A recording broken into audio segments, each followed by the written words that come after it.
Om Shanti. Good morning. 5 जुलाई 2021 आज सोमवार है। आज की मुरली में प्यारे बाबा ने हम बच्चों को कहा है कि बच्चे तुम्हें सच्चा सच्चा पैगंबर मैसेंजर बनना है और सबको घर चलने का रास्ता भी बताना है। फिर प्यारे बाबा ने कहा है कि मनुष्यों की बुद्धि किस तरफ भटकती है, तो फैशन की तरफ बुद्धि भटकती है। क्योंकि दुनिया वाले माना समझते हैं कि पार्वती भी फैशन करती थी, बाल बनाती थी, तो फैशन करते हैं। बाबा ने हम बच्चों को कहा कि बच्चे, मैं तुम्हें ऐसी दुनिया में ले चलता हूँ जहाँ फैशन करने की ज़रूरत नहीं, वहाँ तो नेचुरल सुंदरता होती है। ऐसी दुनिया में मैं तुम्हें ले जाता हूँ। क्योंकि कलयुग के अंदर फैशन करते हैं औरों को आकर्षित करने के लिए। तो बाबा कहते हैं कि तुम्हें फैशन करने की दरकार नहीं है। अभी हम विस्तार से सुनते हैं प्यारे बाबा के मधुर महावाक्य, ईश्वरीय महावाक्य अर्थात प्यारे बाबा की मीठी मुरली। आज बाबा कहते हैं, मीठे बच्चे, तुम्हें बाप समान सच्चा सच्चा पैगंबर व मैसेंजर बनना है, सबको घर चलने का मैसेज देना है। बाबा ने कहा, मीठे बच्चे, तुम्हें बाप समान सच्चा सच्चा पैगंबर व मैसेंजर बनना है, सबको घर चलने का मैसेज देना है। आज की मुरली में प्रश्न है, आजकल मनुष्यों की बुद्धि सारा दिन किस तरफ भटकती है? आजकल मनुष्यों की बुद्धि सारा दिन किस तरफ भटकती है? उत्तर है, बाबा ने कहा, फैशन की तरफ। मनुष्यों को कशिश करने के लिए अनेक प्रकार के फैशन करते हैं। यह फैशन चित्रों से ही सीखे हैं। समझते हैं पार्वती भी ऐसे फैशन करती थी, बाल आदि बनाती थी। बाबा कहते, तुम बच्चों को इस पतित दुनिया में फैशन नहीं करना है। तुम्हें तो मैं ऐसी दुनिया में ले चलता हूँ जहाँ नेचुरल सुंदरता रहती है, फैशन की दरकार नहीं। मुरली में गीत बजा है, तुम्ही हो माता पिता, तुम्ही हो बंधु सका, तुम्ही हो। ओम शांति। बच्चों ने गीत सुना। जब महिमा गाते हैं तो बुद्धि ऊपर चली जाती है। आत्मा ही बाप को कहती है, वही खिवैया है, पतित पावन है, अथवा सच्चा सच्चा मैसेंजर है। बाप आकर आत्माओं को मैसेज देते हैं, और जिसको मैसेंजर व पैगंबर कहते हैं, कोई छोटे व बड़े होते हैं, वास्तव में वह मैसेज व पैगाम देते नहीं है। यह तो झूठी महिमा कर दी है। बच्चे समझते हैं सिवाय एक के इस मनुष्य सृष्टि पर और किसकी महिमा नहीं है। सबसे जास्ती महिमा इन लक्ष्मी नारायण की है, क्योंकि यह है नई दुनिया के मालिक। सो भी भारतवासी जानते हैं। दुनिया वाले सिर्फ इतना जानते हैं कि भारत प्राचीन देश है। भारत में ही गॉड गॉडेज का राज्य था। कृष्ण को भी गॉड कह देते हैं। भारतवासी इनों को भगवान भगवती कहते हैं। परंतु यह किसको पता नहीं है कि यह भगवान भगवती सतयुग में राज्य करते हैं। भगवान ने गॉड गॉडेज का राज्य स्थापन किया। बुद्धि भी कहती है हम भगवान के बच्चे हैं, तो हम भी भगवान भगवती होने चाहिए। सब एक के बच्चे हैं ना, परंतु भगवान भगवती कह नहीं सकते। उन्हों को कहते हैं देवी देवताएं। ये सब बातें बाप बैठ समझाते हैं। भारतवासी कहेंगे कि हम भारतवासी पहले नई दुनिया में थे। नई दुनिया को तो सब चाहते हैं। बापूजी भी नई दुनिया, नया राम राज्य चाहते थे, परंतु राम राज्य का अर्थ बिल्कुल ही नहीं समझते। आजकल मनुष्यों को अपना अहंकार कितना है। कलयुग में है पत्थर बुद्धि, सतयुग में है पारस बुद्धि, परंतु यह किसको समझ नहीं है। भारत ही सतयुग में पारस बुद्धि था, अब भारत कलयुग में पत्थर बुद्धि है। मनुष्य तो इनको ही स्वर्ग समझते हैं। कहेंगे स्वर्ग में विमान थे, बड़े बड़े महल थे, वो तो सब अभी है। साइंस कितनी वृद्धि को पाई हुई है, कितना सुख है। हाँ, फैशन आदि कितना है। बुद्धि सारा दिन फैशन पिछाड़ी ही रहती है। आर्टिफिशियल सुंदर बनने के लिए बाल आदि कैसे बनाते हैं, कितना खर्चा करते हैं। तो बाबा कहते ये सब फैशन निकला है चित्रों से। हाँ, समझते हैं चित्रों से, माना देवी देवताओं के जो चित्र है ना, तो ऐसे ही समझते हैं देवी देवताओं ने भी ऐसे किया इसलिए हम भी करते हैं। तो समझते पार्वती मिसल हम बाल आदि बनाते हैं। तो बाबा कहते ये सब कशिश करने के लिए बनाते। आगे पारसी लोगों की स्त्रियां मुंह पर काली जाली पहनती थी कि कोई देखकर आशिक न हो जाए। इसको कहा जाता है पतित दुनिया। गाते हैं तुम ही हो माता पिता तुम ही हो, परंतु ये किसको कहना चाहिए? मात पिता कौन है यह भी नहीं जानते। मात पिता ने जरूर वर्षा दिया होगा। बाप ने तुम बच्चों को सुख का वर्षा दिया था। कहते भी है बाबा हम तो आप बिगर और किसी से नहीं सुनेंगे। अभी तुम जानते हो शिव बाबा की महिमा गाई जाती है। ब्रह्मा की आत्मा भी खुद कहती हम सो पावन थे, अब पतित बने हैं। ब्रह्मा के बच्चे भी ऐसे कहेंगे हम ब्रह्मा कुमार कुमारिया सो देवी देवता, फिर 84 जन्मों के अंत में पतित बने हैं। जो नंबर 1 पावन वह नंबर 1 पतित। जैसे बाप वैसे बच्चे। ये खुद भी कहते हैं, शिव बाबा भी कहते हैं मैं आता हूँ इनके बहुत जन्मों के अंत में। जो पहले नंबर में पूज्य लक्ष्मी नारायण की डिनाइस्टी में थे, अब है संगम। तुम कलयुग में थे, अब संगम युगी बने हो। बाप संगम पर ही आते हैं। ड्रामा अनुसार बच्चे भी वृद्धि को पाते हैं। अब बच्चों को ज्ञान तो मिला है। हम सो देवता थे, फिर क्षत्रिय वैश्य शूद्र बने हैं। सारे चक्र को अच्छी रीति तुम जानते हो। ये तो बहुत सहज है। हमने 84 जन्म लिए। कईयों की बुद्धि में यह भी नहीं बैठता है। स्टूडेंट में नंबरवार तो होते ही हैं। राइट से लेकर शुरू करते हैं, first class second class third class. बच्चियां खुद भी कहती है हमारी थर्ड क्लास बुद्धि है, हम किसको समझा नहीं सकती है। तो देखो बाबा क्या कहते, जो समझा नहीं सकती है बच्चियां खुद कहती है। दिल तो बहुत होती है परंतु बोल नहीं सकते। बाबा क्या करे, यह हुआ अपने कर्मों का हिसाब किताब। अब बाप कहते मैं तुमको कर्म अकर्म विकर्म की गति का ज्ञान सुनाता हूँ।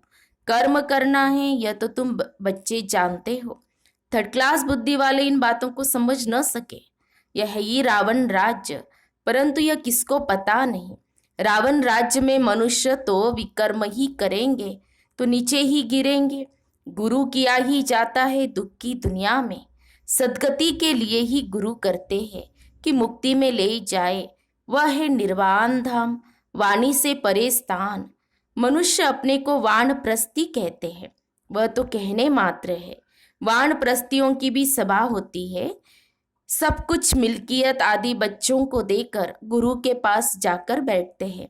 खान पान आदि तो जरूर बच्चे ही देंगे, परंतु वानप्रस्थ का अर्थ कोई भी नहीं समझते हैं।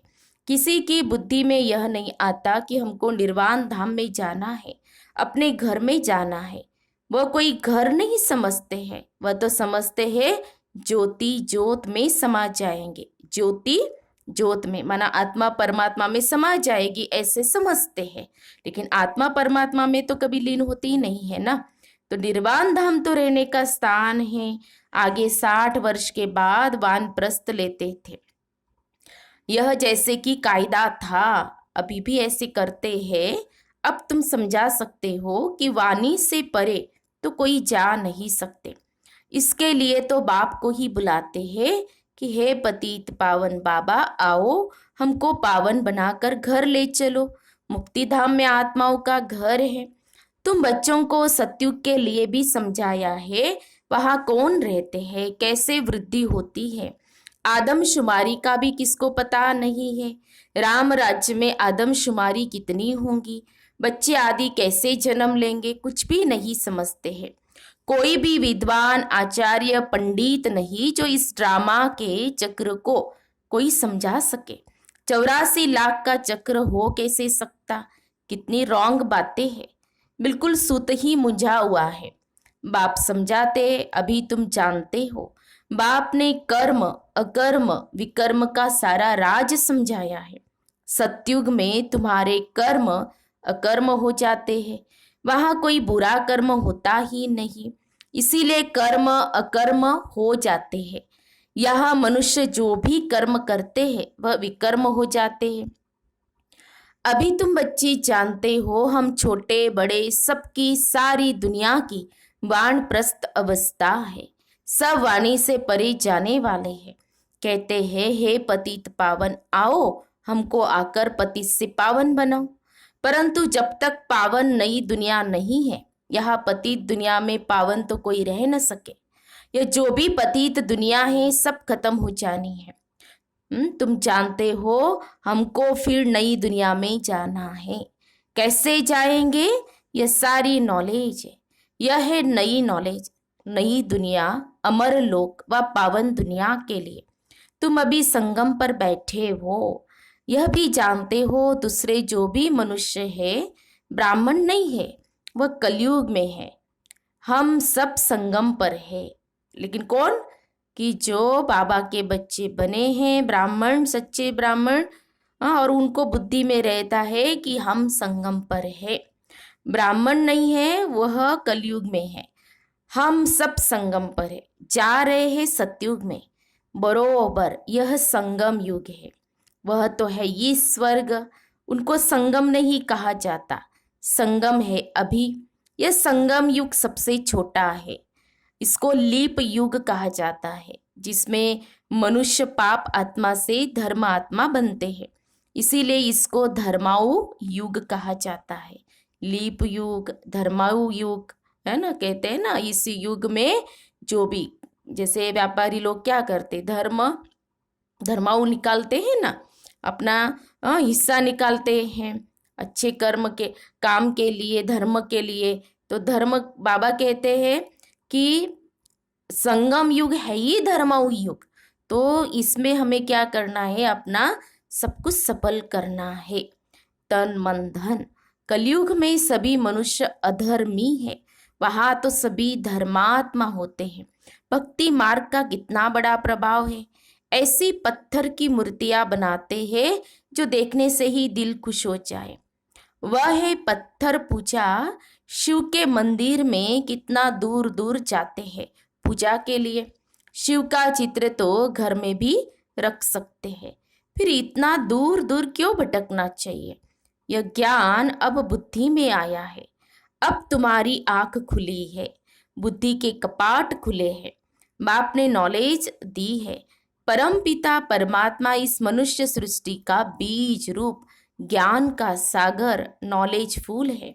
आत्मा भी वह नॉलेज धारण करती है। आत्मा ही प्रेसिडेंट आदि बनती है। मनुष्य तो देह अभिमानी होने के कारण देह की ही महिमा करते रहते हैं। अभी तुम समझते हो, आत्मा ही सब कुछ करती है। तुम आत्मा 84 जन्मों का चक्र लगाए बिल्कुल ही दुर्गति को पाई हुई हो। अभी हम आत्मा ने बाप को पहचाना है, बाप से वर्षा ले रहे हैं। आत्मा को शरीर तो जरूर धारण करना पड़े। शरीर बिगर आत्माएं कैसे बोले, कैसे सुने? बाप कहते, मैं निराकार हूँ, मैं भी शरीर का आधार लेता हूँ। तुम जानते हो, शिव बाबा इस ब्रह्मा तन से हमको सुनाते हैं। यह बातें तुम ब्रह्मा कुमारियां ही समझाते हो। तुमको अब ज्ञान मिला है। ब्रह्मा द्वारा आदि सनातन देवी देवता धर्म की स्थापना होती है। वही बाप राजयोग सिखा रहे हैं। इसमें मूंझने की बात ही नहीं है। शिव बाबा हमको समझाते हैं, फिर हम औरों को समझाते हैं। हमको भी सुनाने वाला शिव बाबा ही है। अभी तुम कहेंगे हम पति से पावन बन रहे हैं। बाप समझाते हैं, यह ही पतित दुनिया रावण का राज्य है ना। रावण पाप आत्मा बनाते हैं, यह और कोई भी नहीं जानते हैं। बल रावण की एफिजी जलाते हैं, परंतु कुछ भी समझते नहीं है। सीता को रावण ले गया, यह किया। कितनी कथाएं बैठ लिखी है। जब बैठकर सुनते हैं तो रो लेते हैं। वह है सब दंत कथाएं। बाबा हमको विक्रमाजीत बनाने के लिए समझाते हैं। कहते हैं मामेकम याद करो, कहा भी बुद्धि नहीं लगाओ। शिव बाबा ने हमको अपना परिचय दिया है। पतित पावन बाप आकर अपना परिचय देते हैं। अब तुम समझते हो कितना मीठा बाबा है जो हमको स्वर्ग का मालिक बना रहे हैं। अच्छा, मीठे मीठे सिखिल दे बच्चों प्रति माता पिता बाप दादा का याद प्यार और गुड मॉर्निंग। रूहानी बाप की रूहानी बच्चों को नमस्ते। हम रूहानी बच्चों की रूहानी बाप दादा को याद प्यार और नमस्ते नमस्ते। ओम शांति ओम शांति ओम शांति। गुड मॉर्निंग बाबा, शुक्रिया बाबा, थैंक्स बाबा, पद्मा पदम, शुक्रिया बाबा आपका। फिर धारणा के लिए मुख्य सार। आज की मुरली का सार 2 पॉइंट में। पहली पॉइंट है कर्म अकर्म और विकर्म की गति को जान श्रेष्ठ कर्म करने हैं। ज्ञान दान कर धर्मात्मा बनना है। बाबा ने हम बच्चों को मैसेंजर का टाइटल दिया ना, पैगंबर का। तो ज्ञान दान कर धर्मात्मा बनना है। दूसरी पॉइंट, यह वानप्रस्थ अवस्था है। इन अंतिम घड़ियों में पावन बनकर पावन दुनिया में जाना है। पावन बनने का मैसेज सबको देना है। और सभी देख रहे हैं, सृष्टि के आसार सब देख रहे हैं ना। तो ये अंतिम घड़ियां चल रही हैं। तो बाबा हम बच्चों को कह रहे हैं कि अभी क्या करना है, पावन बनकर पावन दुनिया में जाना है।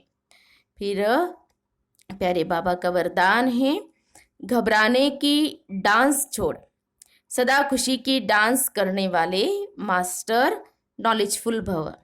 घबराने की डांस छोड़ सदा खुशी की डांस करने वाले मास्टर नॉलेजफुल भव। स्पष्टीकरण है, जो बच्चे मास्टर नॉलेजफुल है वह कभी घबराने की डांस नहीं करते। सेकंड में सीढ़ी चढ़े, सेकंड में ऊपर। अब यह संस्कार चेंज करो तो बहुत फास्ट जाएंगे। सिर्फ मिली हुई अथॉरिटी को, नॉलेज को, परिवार के सहयोग को यूज करो। बाप के हाथ में हाथ देकर चलते रहो तो खुशी की डांस करते रहेंगे। घबराने की डांस हो नहीं सकती, लेकिन जब माया का हाथ पकड़ लेते हो तो वह डांस होती है। स्लोगन है, जिनका संकल्प और कर्म महान है वही मास्टर सर्वशक्तिमान है। जिनका संकल्प और कर्म महान है वही मास्टर सर्वशक्तिमान है। तो हम सब ने सुने प्यारे बाबा के मधुर महावाक्य, ईश्वरीय महावाक्य, अर्थात प्यारे बाबा की मीठी मुरली हमने सुनी। आज प्यारे बाबा ने हम बच्चों को कहा है कि बच्चे, मैं तुम्हें ऐसी दुनिया में ले चलता हूँ जहाँ पर नेचुरल सुंदरता होती, नेचुरल ब्यूटी होती है। इसीलिए तुम्हें यहाँ फैशन करने की ज़रूरत नहीं। हम सभी वानप्रस्थी है, ये भी स्मृति में। बहुत सारे स्वमान आज की मुरली में प्यारे बाबा ने दिए हैं। पहले ही बाबा ने कहा कि बच्चे तुम मैसेंजर हो, पैगंबर हो। फिर बाबा ने कहा तुम वानप्रस्थी हो। फिर बाबा ने वरदान में कहा मास्टर नॉलेजफुल, और फिर स्लोगन में कहा मास्टर सर्वशक्तिमान। तो सारे स्वमान को स्मृति में रखेंगे सारा दिन, उसका अभ्यास भी जरूर जरूर हम सभी करेंगे। अच्छा, ओम शांति ओम शांति ओम शांति।